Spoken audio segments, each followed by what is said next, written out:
ओम श्री सद्गुरुदेव भगवान की जय।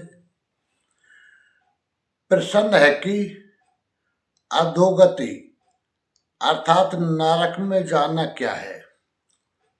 उत्तर, जो आश्री वृत्तियों को हृदय में धारण किए रहते हैं और पाप कर्म करते हैं, अहंकार से मान बढ़ाई के लिए शास्त्र विधि से रहित पाखंड से पूजा दान यज्ञ करते हैं, वे सभी आश्री कर्म माने जाते हैं। ऐसे मनुष्य अधोगति अर्थात नरक में जाते हैं।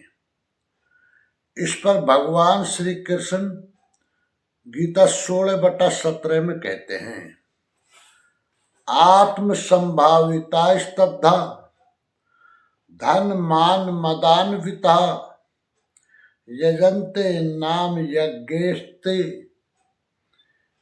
दम्भे नाय विधिपूर्वकम। गीता 16/17। अपने आप को ही श्रेष्ठ मानने वाले, धन और मान के मद से युक्त होकर वे घमंडी मनुष्य शास्त्र विधि से रहित केवल नाम मात्र के यज्ञों द्वारा पाखंड से यजन करते हैं।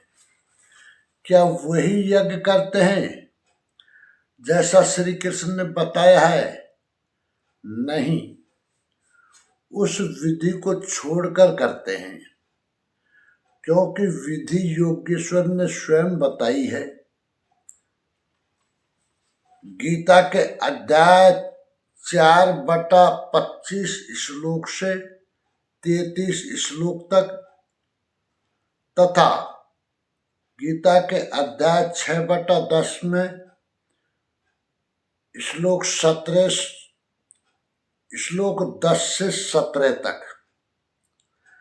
अब गीता 16/18 में श्री कृष्ण कहते हैं, अहंकारम बलम दर्पम कामम क्रोधम च संसृता मामात्म परदेहेषु प्रद्विषन्तो बेशोका। गीता 16/18। वे दूसरों की निंदा करने वाले, अहंकार, बल, घमंड, कामना और क्रोध के परायण हुए पुरुष अपने और दूसरों के शरीर में स्थित मुझ अंतर्यामी परमात्मा से द्वेष करने वाले हैं। शास्त्र विधि से परमात्मा का सुमरन एक यज्ञ है। जो इस विधि को त्याग कर नाम मात्र का यज्ञ करते हैं, यज्ञ के नाम पर कुछ न कुछ करते ही रहते हैं, वे अपने और दूसरों के शरीर में स्थित मुझ परमात्मा से द्वेष करने वाले हैं। लोग द्वेष भी करते ही रहते हैं और बच भी जाते हैं। क्या वे भी बच जाएंगे? इस पर गीता 16/19 में श्री कृष्ण कहते हैं, नहीं, तान हम दिशते कुरान संसारेषु नराधमान क्षिपाम्य जश्रम शुभान आश्रिष वेद योनिषु। गीता 16/19। मुझसे द्वेष करने वाले उन पापाचारी क्रूरकर्मी नराधमों को मैं संसार में निरंतर आश्री योनियों में ही गिराता हूँ। जो शास्त्र विधि को त्याग कर यजन करते हैं, वे पाप योनि हैं। वही मनुष्यों में अधम हैं। इन्हीं को क्रूरकर्मी कहा गया, अन्य कोई अधम नहीं है। पीछे कहा था, ऐसे अधमों को मैं नरक में गिराता हूँ। उसी को यहाँ कहते हैं कि उन्हें अजस्र आश्री योनियों में गिराता हूं। यही नरक है। साधारण जेल की यातना भयंकर होती है और यह अनवरत आश्री योनियों में गिरने का क्रम कितना दुखद है। अतः दैवी संपद के लिए प्रयत्नशील रहना चाहिए। गीता 16/20 में श्री कृष्ण कहते हैं, आसुरीम योनिमापन्ना मूढ़ा जन्मनि जन्मनि माम प्राप्य कौन्ते ततो यान्ते धमाम गतिम। गीता 16/20।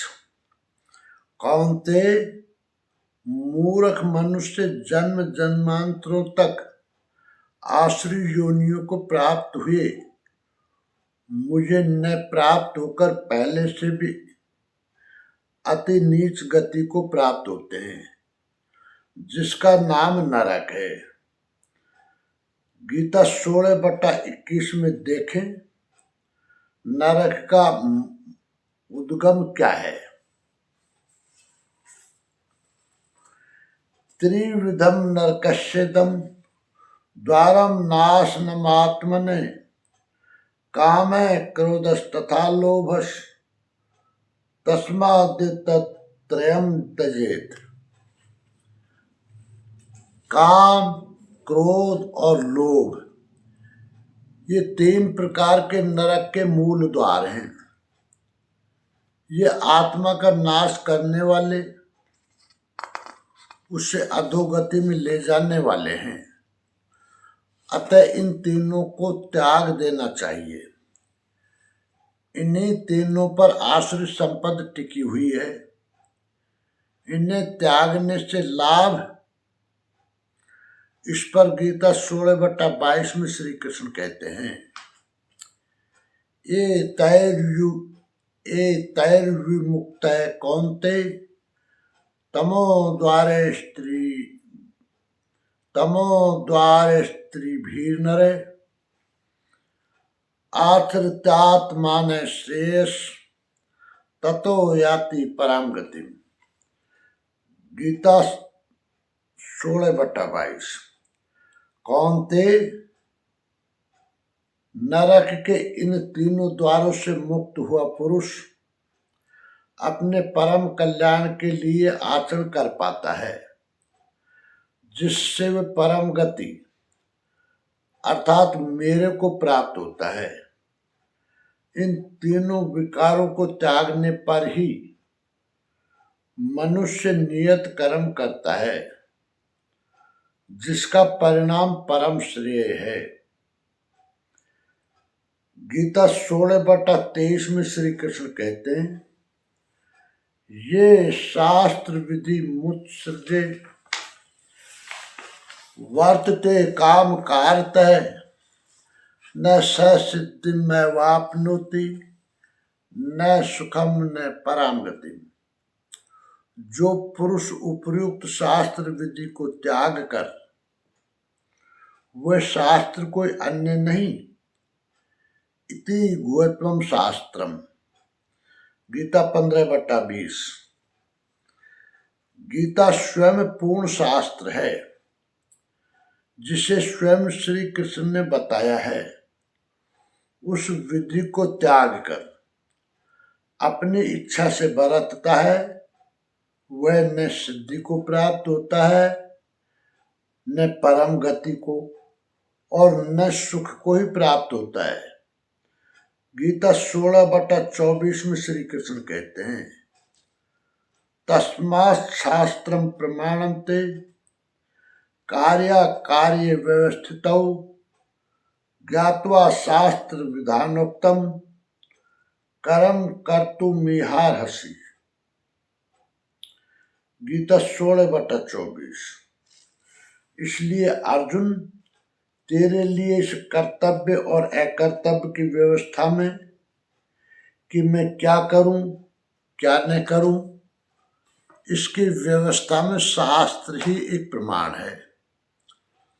ऐसा जानकर शास्त्र विधि से नियत किए हुए कर्म को ही तुझे करना योग्य है।